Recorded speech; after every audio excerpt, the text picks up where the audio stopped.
Good morning, everyone. Welcome to our Wednesday morning trading room.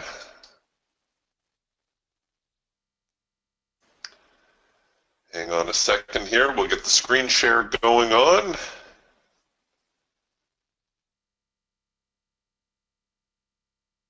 It's looking like the market taking a little bit more of a bearish start here to the day. Just a very quick overview for those of you new in the trading room here this morning.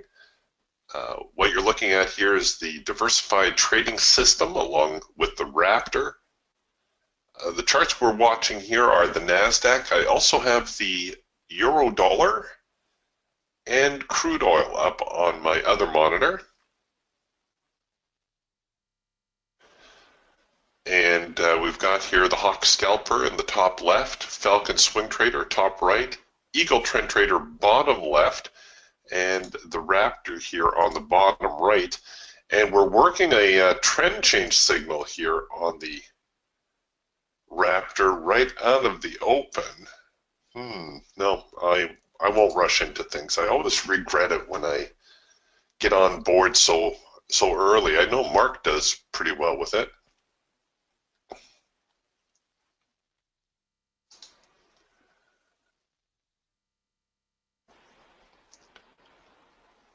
But we've taken a little bit of a more bearish stance here on the morning. All right, here we go. So the signal is developing. It hasn't printed yet. What this is our cloud crossover signal.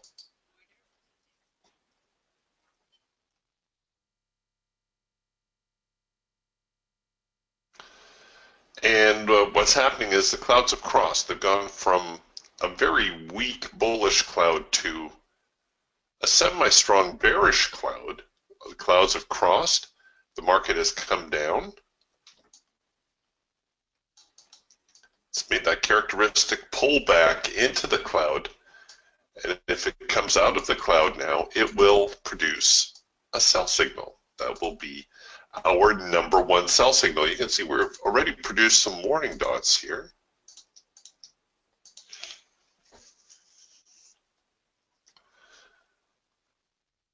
Oh, they haven't given me the signal yet.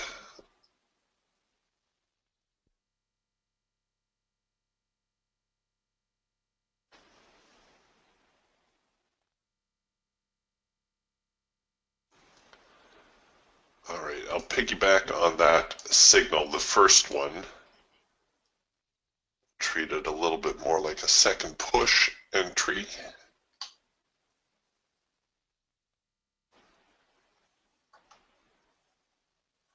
And you could even, if you wanted to be a little bit safer in italics, you could short below the low of the morning. That's acceptable as well.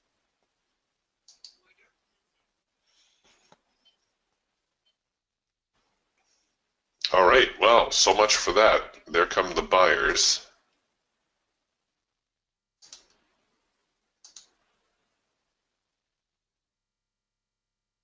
Putting a little spring in the step of the market. Ooh, that's quite the rally.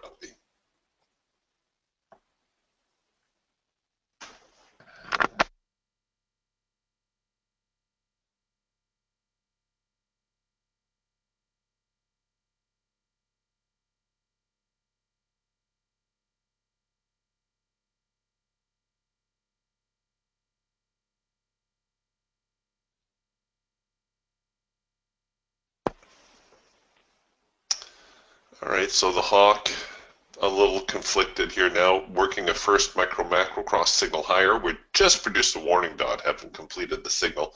Falcon working a possible trend change. The Eagle and the Raptor are the only ones that are still moderately bearish.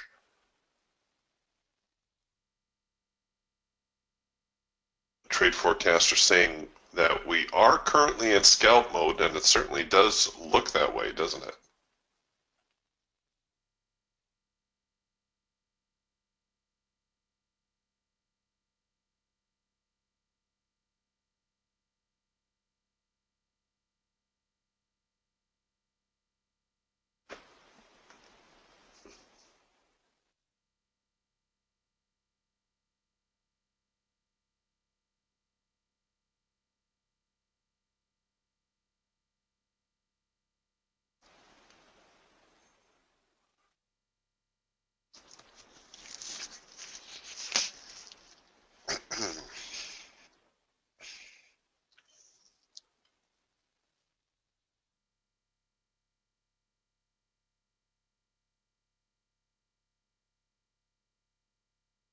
Well, there is a first micro-macro cross higher. A very reliable signal, especially for a scalp. You're pretty much committed to risking the trade below the low if you can, at the very least, the crest here in the macro line. Because it's still early, a second push opportunity, meaning we allow the signal to engage, we see where the market reacts, then we enter above that reaction. That's not a bad idea. It is still very early in the day, though. We're only about 6 or 7 minutes into the day.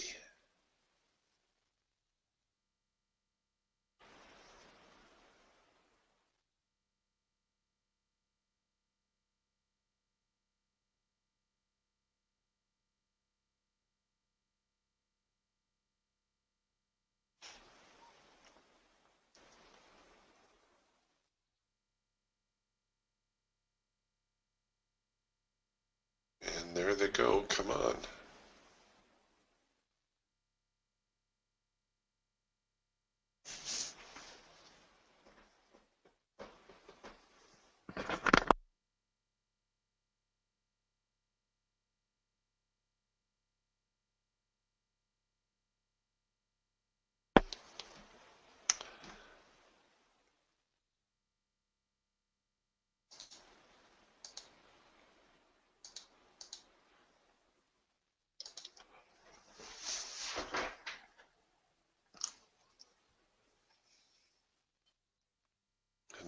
No follow through on that? Not even enough for a scalp? What's up with that?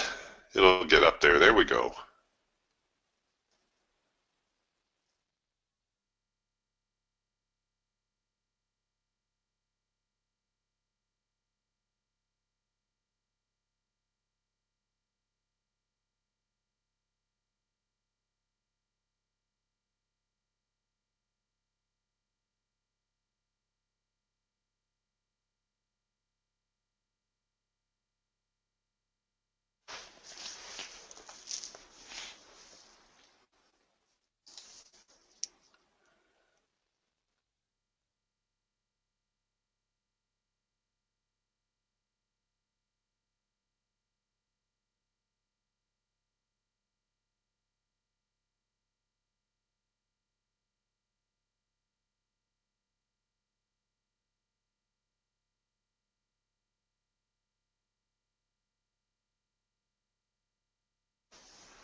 So a little bit more sideways trading, which was a little bit of an issue yesterday as well.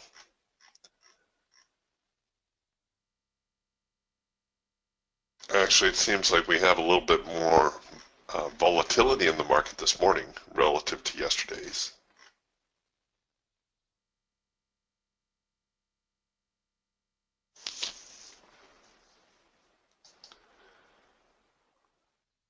Yesterday took them an awfully long time to do anything. Today, at least, they're moving around a little bit.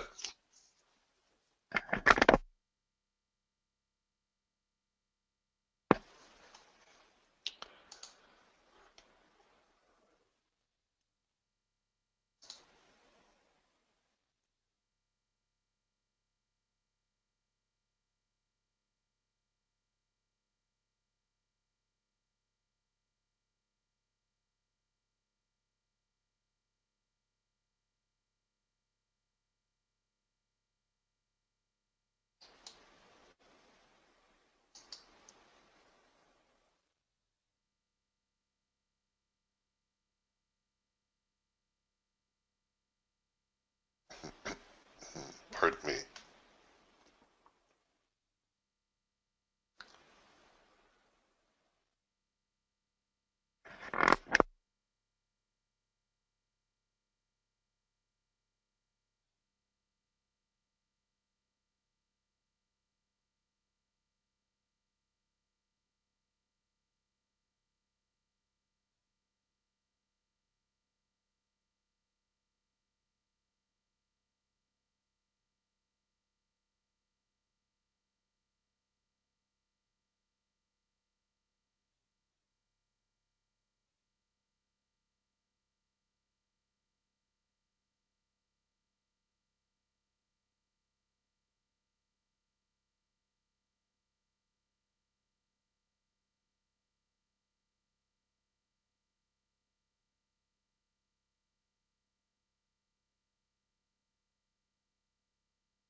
right, here come the sellers again, and there we go. We're getting a little bit more of a bearish follow through. The Eagle actually did produce a green bar sell here off of the hard edge. This tends to be a continuation signal, however. So it was a tough one to take, although it looks like it did work out, at least for the short term. Just looking at the chart here, looking at the overall context, I hope that looks sideways to you. I hope you recognize that as a trading range, because I think that's what we've got here right now. I am favoring the short side a little bit. We do have a couple of signals developing. There is a trend change signal here in the Falcon with a second push opportunity.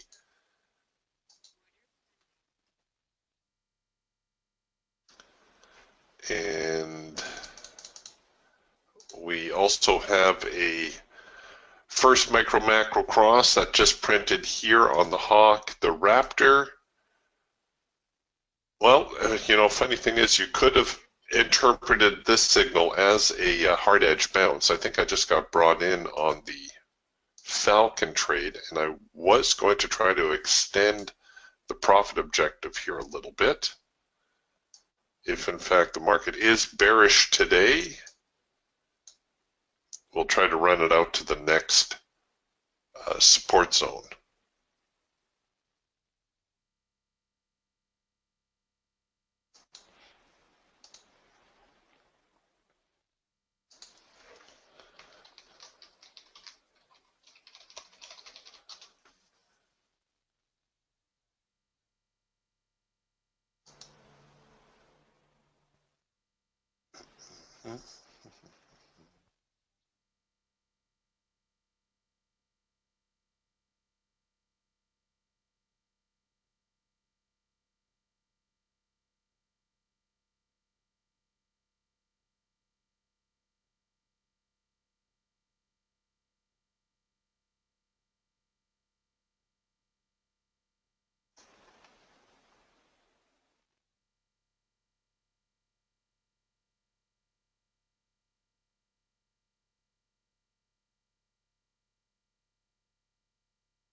Okay, so for you Raptor traders now, we're getting a cloud crossover signal right here. That's the #1 signal. So the cloud's crossing.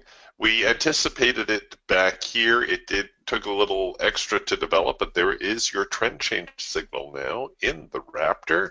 I'm already short here on the Falcon, so I'm not going to duplicate that signal.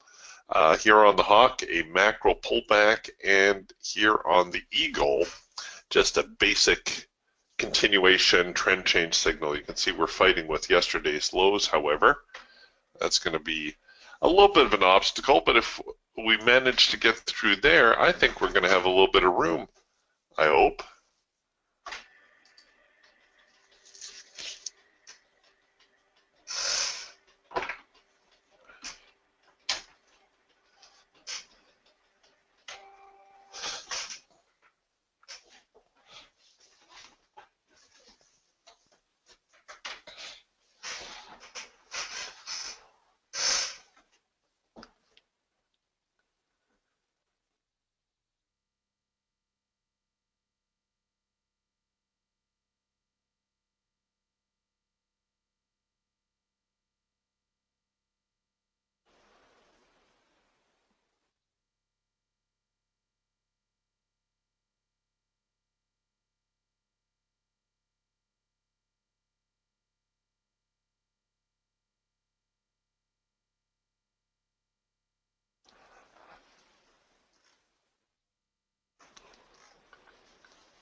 Well, they poked below the low, yesterday's low, but haven't really held it yet.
Hmm.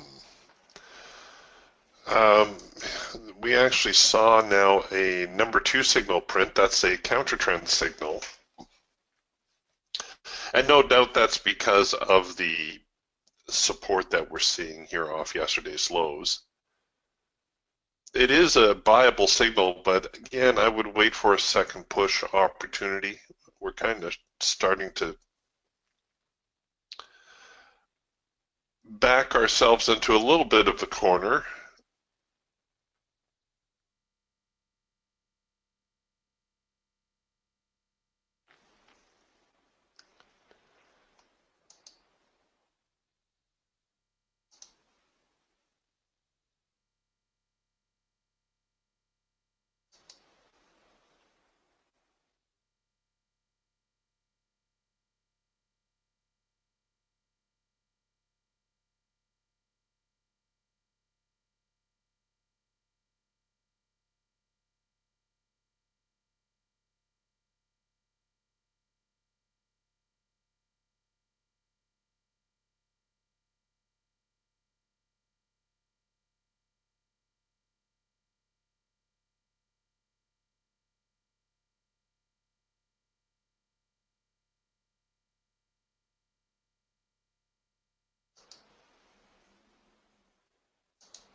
Well, the buyer's not giving it up yet.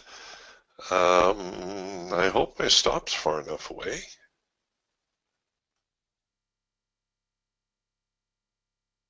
The hard edge here at the 59.89 area.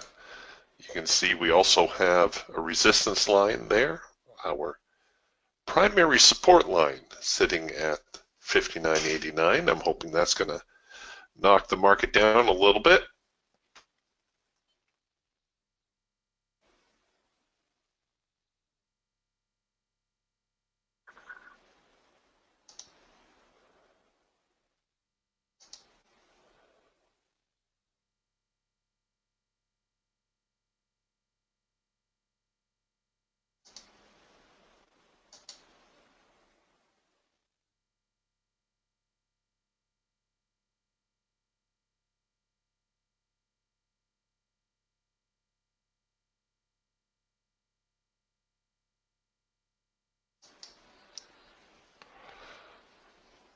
Come on, we're actually working a trend change signal higher now.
Just sitting here waiting. This is reminiscent of yesterday, that's for sure.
Well, the buyers and sellers still fighting it out in this range. As I mentioned the other day, the best way to trade inside a trading range,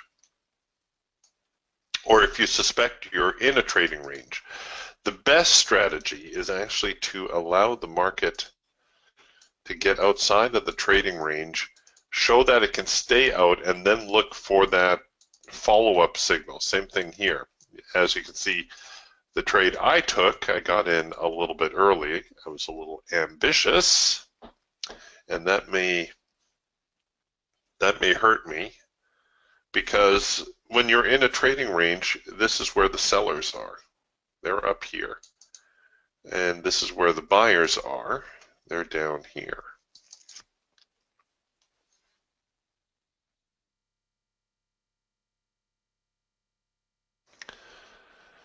But I'm kind of hoping the bigger trend is going to put a little pressure on the market and have it trade a little bit lower, but we'll see. The challenge right now is making sure my stop doesn't get tagged prematurely.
All right, here on the Raptor, this could actually be a pretty good opportunity on the Raptor. If it comes out of here now and produces A sell signal, that's going to be the number 3 signal. That's the hard edge bounce.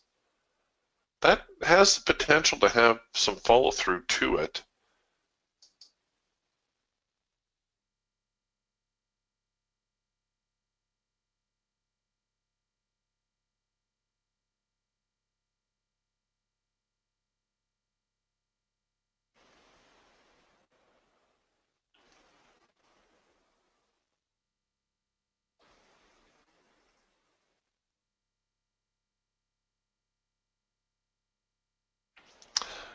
Scott's asking, since it's so slow, a question. If you want to add into a trade you are already in, what is the best? I'm assuming you're going to say, what's the best way to do that? The best way to enter any trade actually is on a pullback.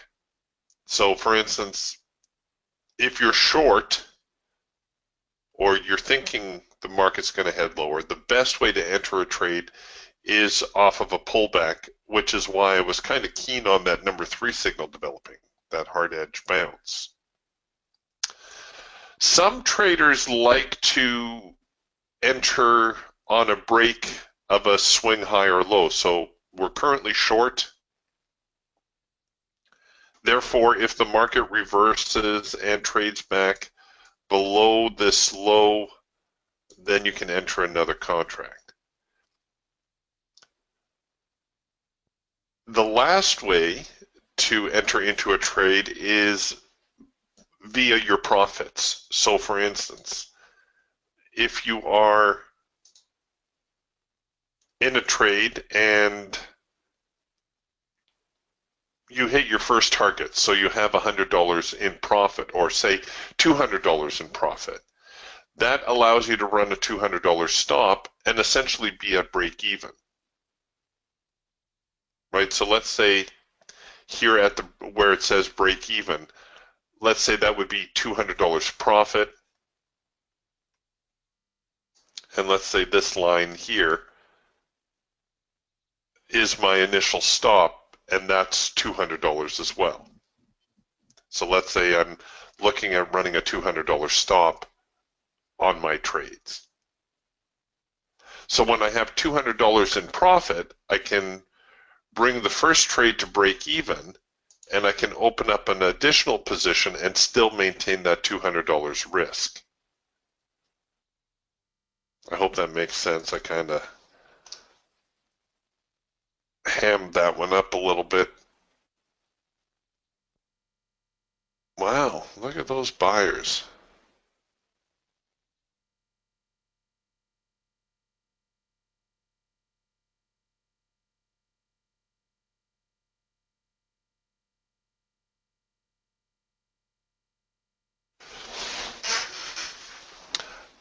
Scott asks, okay, so do I set a price or hit the buy and sell, and do new entry lines, targets, and stops show up?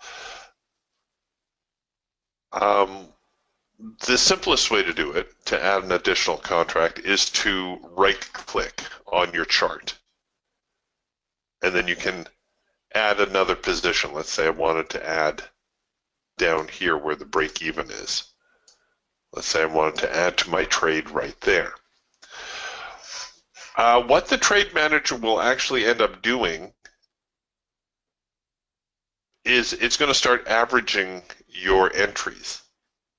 I don't know why it does that, probably because it hasn't really been designed to scale into a position.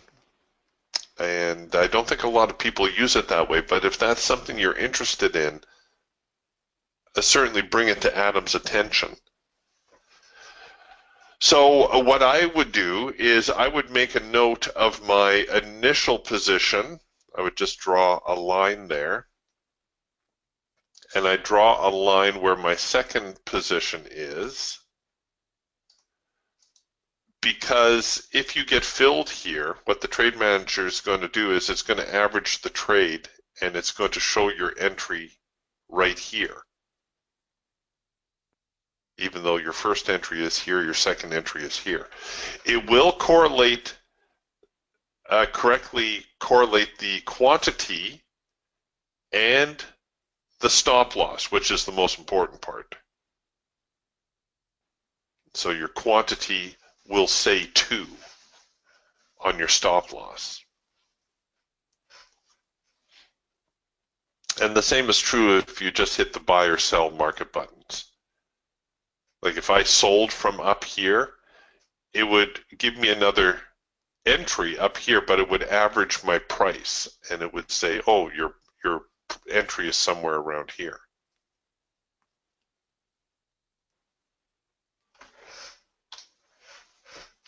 So just a little quirk, nothing serious, but the first time you do it, you're going to say, no, wait a minute, what happened to my entry order? My entry order was 59.81 3/4, not 59.88 or whatever.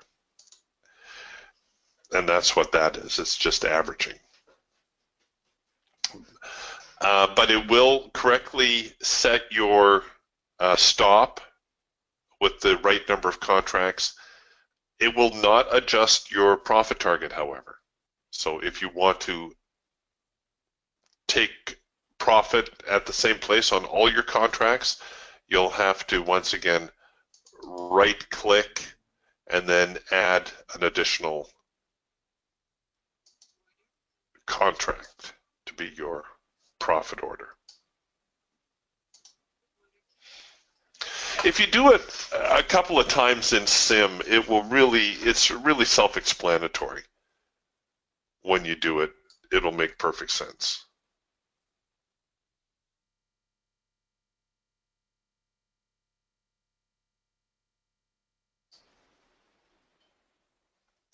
Yeah, Scott says marking the other entries is a good idea. It just lessens the confusion. Like I said, the first time I did it, I couldn't quite figure out what was going on, and then I realized that it was averaging my entries. And the buyers taking the sellers to the woodshed here.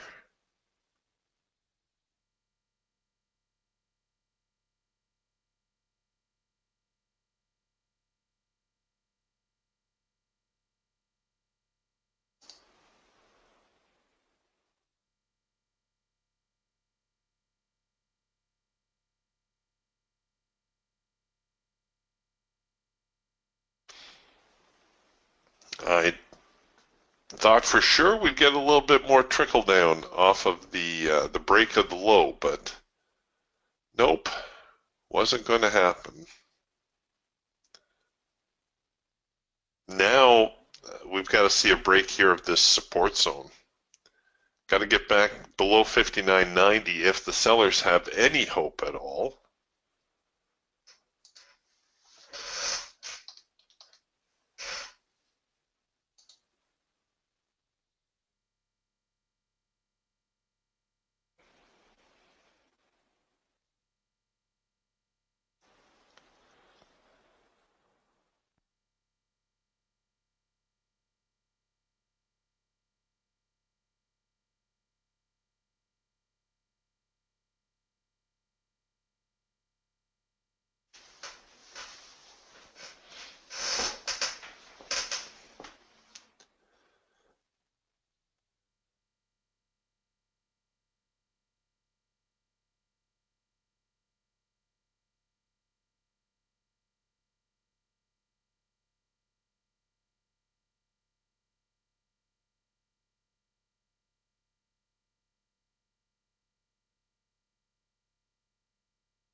Peter with a good question. Peter says, good morning, Eric. Well, good morning, Peter. At what point do you just concede that the day is not worth trading? Well, it's pretty much getting there. The best time to trade is the first hour and a half after the open, at least for the markets that we're considering. Here, I can show you this plainly if we just build another chart. 1 second. I'll show you on a time-based chart. It'll make perfect sense to you.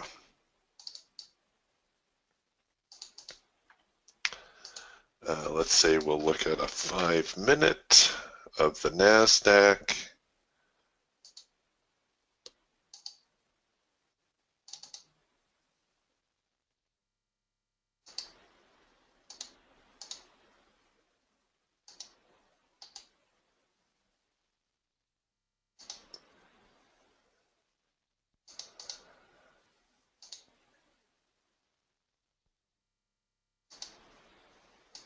Almost done.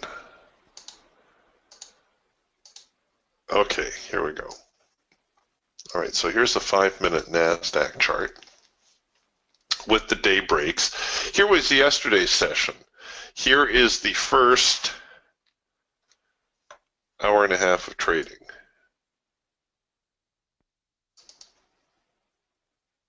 And then the rest of the day, nothing. The day before was a little bit of an exception in that here was the first hour and a half of trading, and then through the lunch hour or going into the lunch hour, we had a rather dramatic decline, but after that, again, just dead sideways. Oops, I didn't load enough data.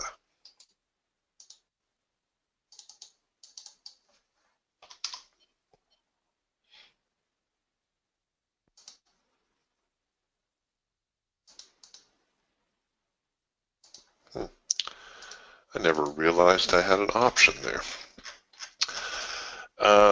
Here we go, the day before that. There's the first hour and a half of trading. Again, a little bit of a flurry going into lunch, but after that, just dead flat.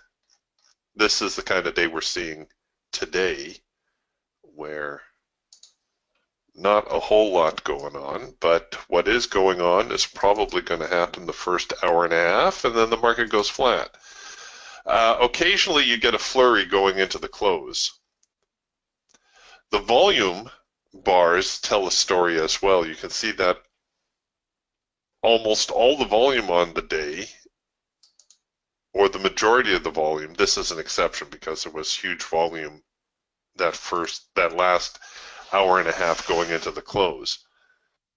You see there's always a little bit of a spike as traders get out of their positions about 15-20 minutes before the market closes. Doesn't always drive the market, but they need to get out. So again, you can see all the volume, and then look what happens to the volume afterwards. Just a trickle. Here too, just a little trickle. Again, just nobody's playing in the afternoon. And this was the day before. See, it all dies down. Again, there was a little bit of an afternoon spike there. I don't remember what caused that, but there it is anyways. And then the market fell flat. Yesterday, the market really flat in the afternoon. And today, we're kind of getting that shape again, right? Where volume is already dying off.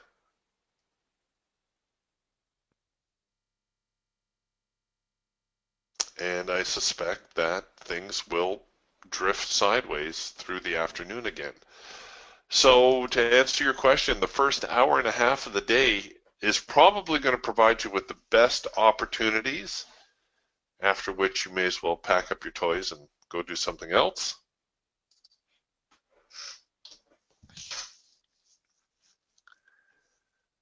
Unless you want to, come back and check out the close. Things sometimes get a little bit more active. Personally, I think the market is getting rather top heavy. Oh, I shouldn't have closed that chart. All right, 1 second here. I got to build it again.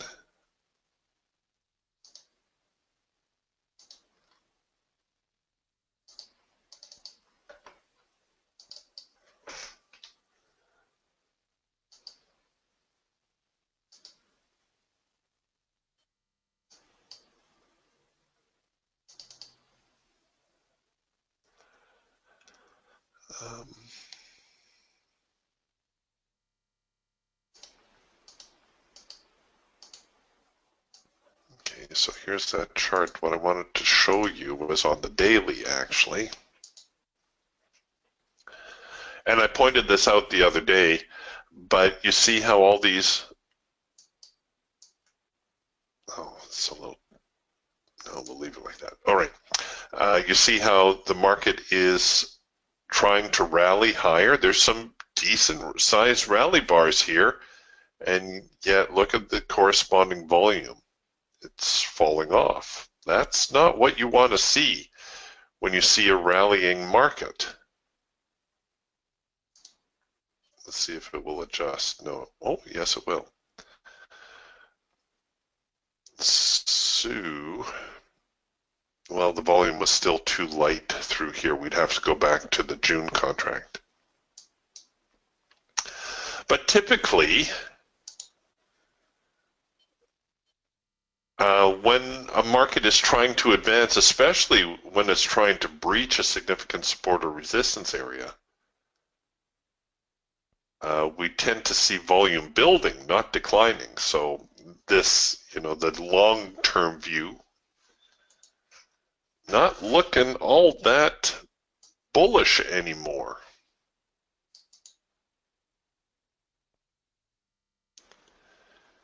If we draw a little bit of a channel line, you can see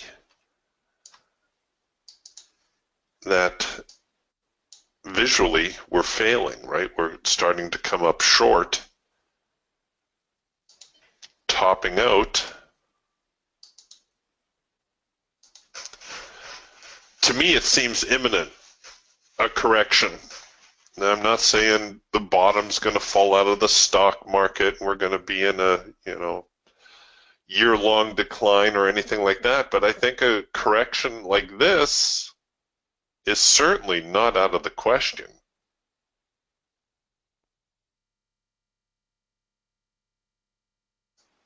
Actually, it would have been better to draw that like that. So, market obviously having difficulty here at the 6,000 area. Every time it tries to get above there and stay above there, it gets turned away, which is why I'm got a little bit more of a bearish bias going on today. I'll show you another thing that you can do if you're interested in looking at your volume on a, this works better again on a daily chart, but okay, there we go.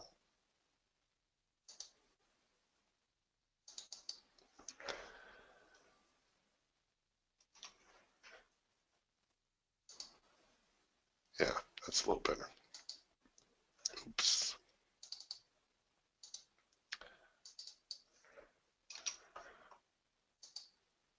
All right, it's not going to allow me to adjust those too much more.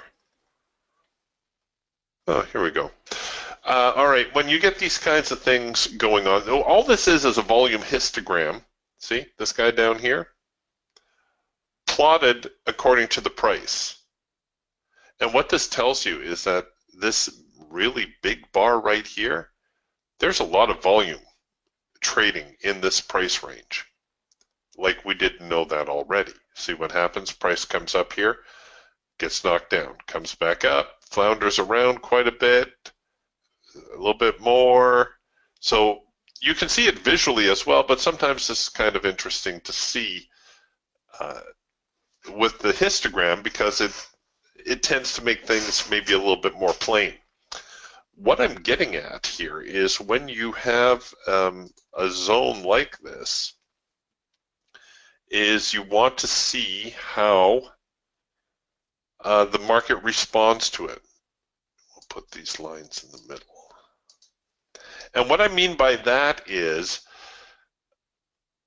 when prices get above this zone, so obviously the biggest bar is the most influential price. So right now 6,000, just a huge price for the market. If the market starts trading above here, you can see what happens to the volume. If the volume starts to increase, then prices will probably continue higher. And likewise, if the market starts trading below this zone, and you can see this could be several days or even a week out because this being a daily chart. If the volume starts to increase, well then that suggests that there's support for selling and that the market's going to head a little bit lower. This line, this big bar here is almost like a tightrope where the market's kind of straddling the tightrope higher and lower, and it's not entirely sure which way it wants to go yet. So you can see price-wise, it's a pretty big tightrope. It extends from 5,900 all the way to 6,000. But once it goes one way or the other, then you'll have a pretty good idea which way it's wanting to lean. So there's something you can do with your end-of-day analysis if you're looking to try to get a little bit of a better handle on the market. You can kind of look at your volume zones and say, all right, well, this seems to be the crunch area. This is where everybody is gathered up. Let's see which way the market goes from there. When you're looking at your longer term charts, I tend not to put too many things on them. The problem is when you start to put a bunch of lines on your charts and you start to add a bunch of indicators. And here we'll throw something else on here. There we go. And you throw a bunch of indicators on, all of a sudden, at least for me, your focus is no longer on the price. Do you even notice the price here anymore? Or are you focusing on the indicators and the lines and the Bollinger Bands? I think that's what most people end up doing, is they end up looking at their tools instead of actually looking at the price. And price kind of gets lost there. So it's not a bad thing just to have a chart, open it up, and just look at it. Don't forget the context. Don't just look at the last few bars. You got to look at the whole context and try to get a feel for what's going on. And this is true for every chart. You know, here the NASDAQ, to me, like I said, it looks like a ball that's kind of flying through the air and it's topping out and it's ready to head a little bit lower. Let's take a look at the euro. The euro, obviously very strong. Oh, see, I take these things off prematurely. Let's see what volume is doing on the euro.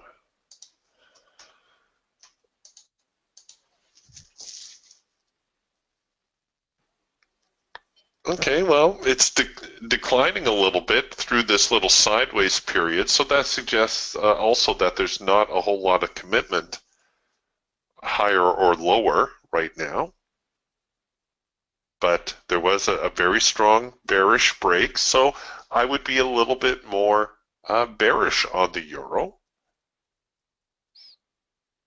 especially if prices tried to trade a little bit higher and they get back, say, to this 1.2000 area. What else are we watching? Crude oil. Let's take a look at crude. Okay, crude oil should look really sideways to you. It should just look like a sideways mess. And it's been that way for the better part of the year, since April. We've kind of been drifting in more or less sideways motion. Now, there is a little bit of a bottom here. See, here's our test of the extreme right here. So buyers trying to rally the market up, but until we get outside of this trading range, it's going to be business as usual. All right, so there's how you can do some end of day analysis, try to get a handle on what's going on. The volume, a very good indication, because if the market's going to break and hold the breakout, there has to be some buying and selling support. They just don't do this kind of stuff on a vacuum.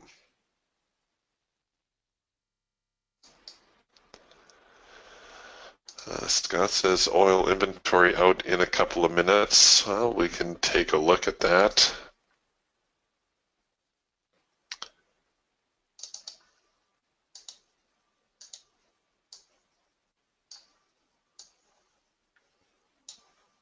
All right.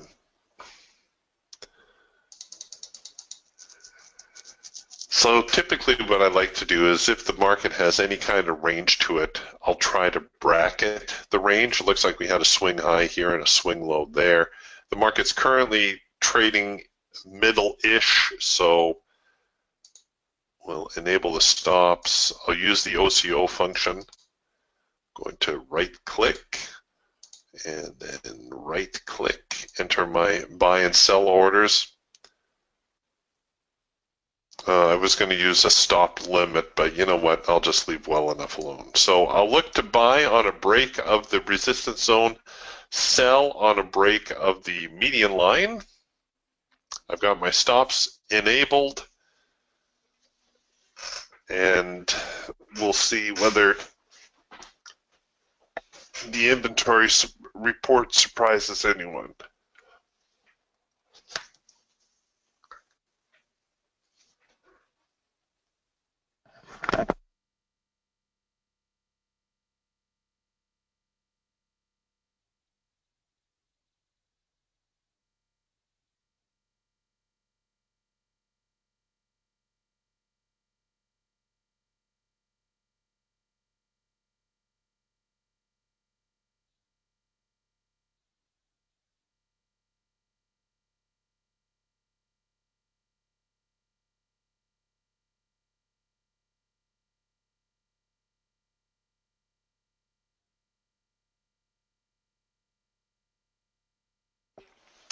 Oh, look at that. A little bit of a rally. Hit the break-even trigger. I forgot to delete the break-even trigger. But we can try another OCO. Can buy above there, can sell below this range right here. Or if you want to make it a little bit tighter still, you could enter there. This now the post-report bracket.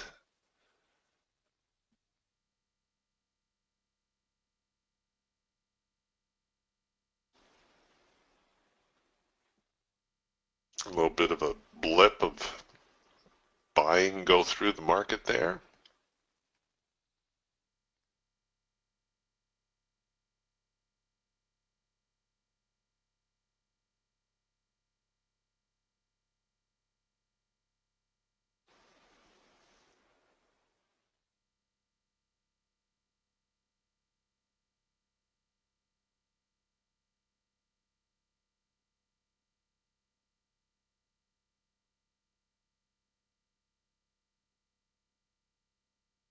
Or are they going to try it again? All right, they're going to try it again. Let's move the break even a little bit further away this time.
No, they stalled again.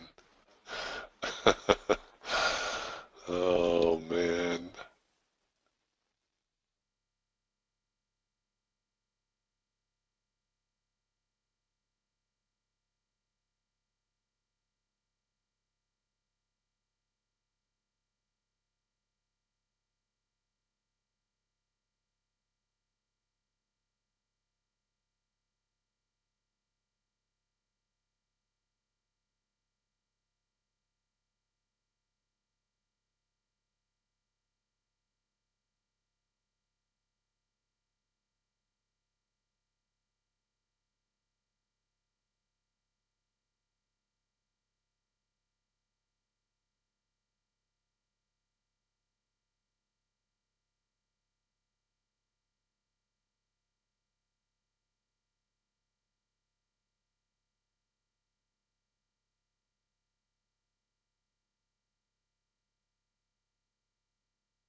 Come on.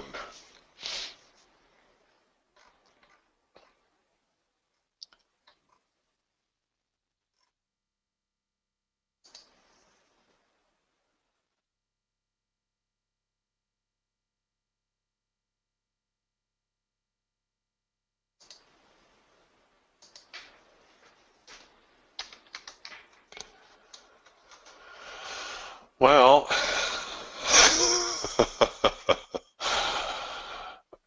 the action here on crude oil is almost more than I can handle.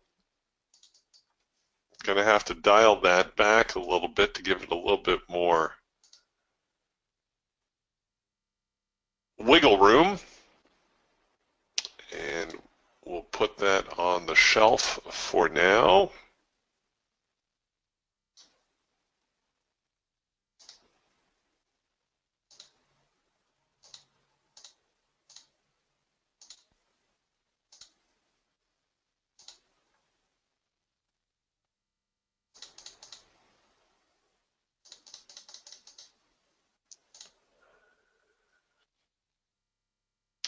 And after much waiting, we're right back to where we started here with the NASDAQ trade. So we'll see whether or not the market tries to get down below the lows today, or if it's just going to keep floundering there. Oh, yes, Scott, the last method of adding to a position, of course, is just to use another follow-up signal.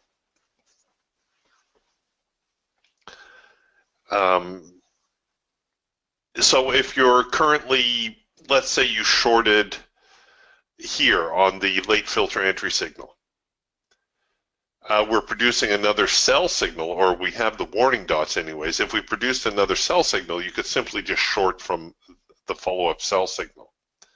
Totally forgot about that. That's also a very simple way to do it.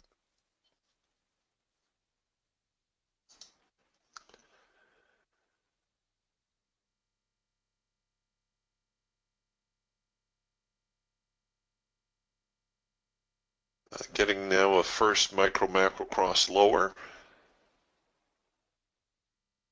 on the hawk. So the hawk may be looking a little bit more bearish. The raptor's been bouncing around here a little bit. got the number 2 signal. We were already through the band. This number 2 signal had a little better follow through to it. Then we come back with another trend change signal to the upside, but again, you need to consider the context, right? Don't ignore the left side of your chart.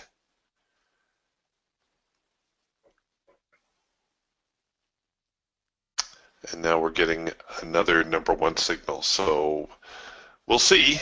We'll see whether or not we get any follow through now as the sellers attempt to break the support zone and go after the low of the morning.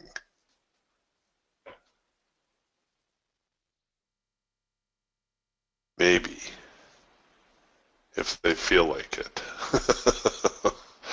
Don't put yourselves out or anything.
Wow. They tried to break only to get bounced back again. Ooh. Doggone it.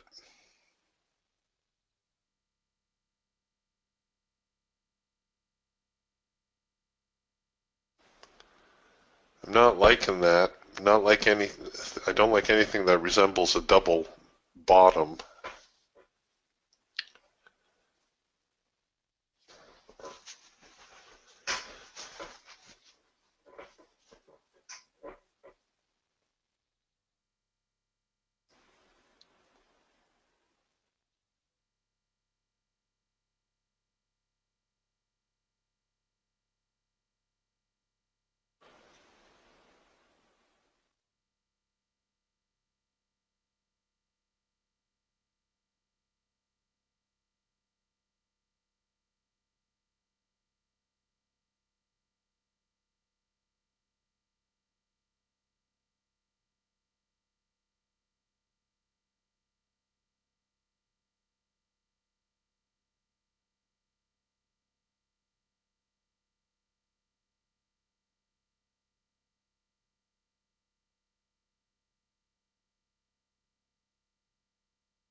Come on.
Well, they're trying.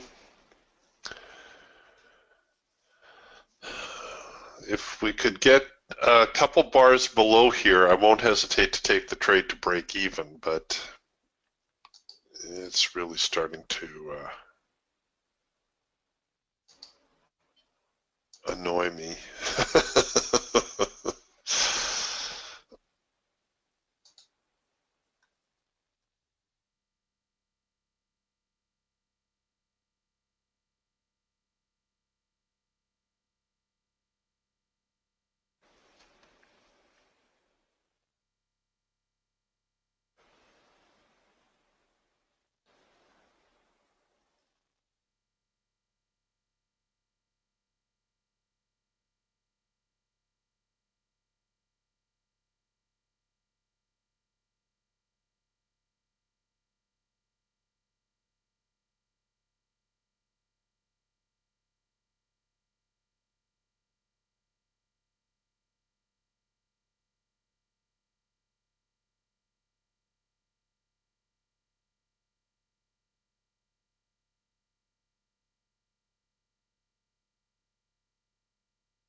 Well,